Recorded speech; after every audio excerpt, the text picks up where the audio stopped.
रेशीम बागेतात भाजपचे मंत्री आणि भाजपचे आमदार होते। आपल्यासोबत वनमंत्री सुधीर मुनगंटीवार। भाऊ, काय सांगाल, आज रेशीम बागेत आलात, नेमक्या आज काय विचार घेतले? नाही, रेशीम बाग हे वैचारिक ऊर्जा केंद्र आहे।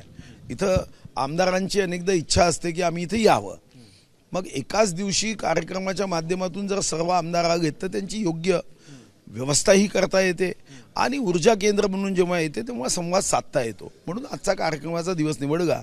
आज सर्व आमदार आलेत आणि या ठिकाणी वैचारिक ऊर्जा, वैचारिक दृष्टिकोनातून इथं संवाद करण्यात आला। भाऊ, पंचसूत्री देखील आज सांगण्यात आलेल्या, नेमक्या कशा भविष्यात आपण? नाही, ते तर तुम्ही ऐकूयात। पंचसूत्री शेवटी देशासाठी काम करायचा हा भाव या ऊर्जा केंद्रामध्ये आहे।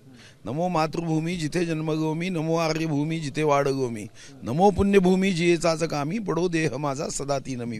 हा भाव आहे की मी जी कृती करतो त्यामध्ये कुठेतरी माझा देश असला पाहिजे।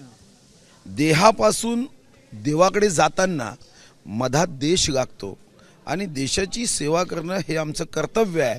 हा भाव या वैचारिक मंचातून शिकवला जातो। भाऊ, इथे आल्यानंतर एक ऊर्जा असते, मात्र अजित पवार आणि त्यांचे आमदार इथे दिसले नाहीत। सगळ्यांना तुम्ही निमंत्रण दिलं होतं, ते दिसले नाही। त्याचं कारण त्यांना विचारलं पाहिजे, पण जी माहिती मग आहे त्यांचा काहीतरी एक पूर्वनियोजित कार्यक्रम होता। पण तरीही तुमच्या मनामध्ये असणारी जी काही संदिग्धता असेल ती त्यांना विचारावी।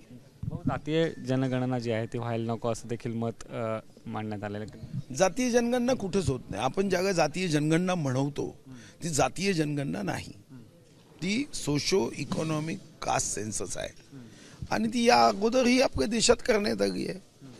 त्यामुळे जातीय जनगणना बिहारची मगाही असंच वाटत होतं, पण जेव्हा माहिती घेतली तेव्हा जातीय जनगणना होत नाही, ती सोशो इकॉनॉमिक कास्ट सेन्सस आहे।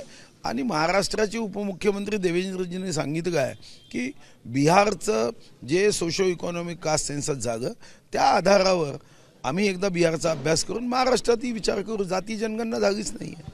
नक्कीच आपल्यासोबत स्वतः सुधीर मुनगंटीवार होते। ते म्हणाले की जातीय गणना ही झालेलीच नाही, त्यासोबत आम्ही इथे येतो, आम्ही प्रेरणा घेऊन जातो। पंचसूत्री ज्या आहेत त्या सांगितलं, त्यातून देखील प्रेरणा मिळत असल्याचं त्यांनी सांगितलं। कॅमेरा पर्सन प्रशांत मानेसह सुशांत सावंत, ABP माझा, नागपूर।